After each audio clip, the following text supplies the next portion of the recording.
Hello, some viewers. How are you all? Welcome back to another video.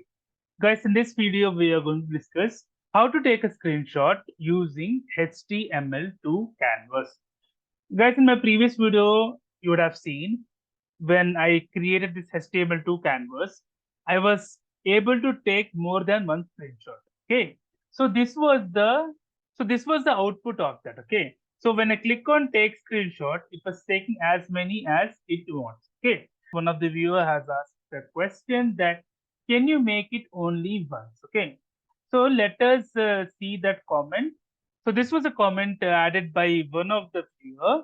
So is it possible to do that screenshot just once? Okay. For that, guys, let us go back to my code. So this is my code.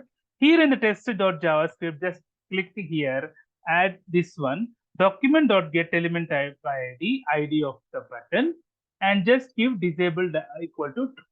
Once it is disabled, we will never be able to add more than one screenshot. Okay.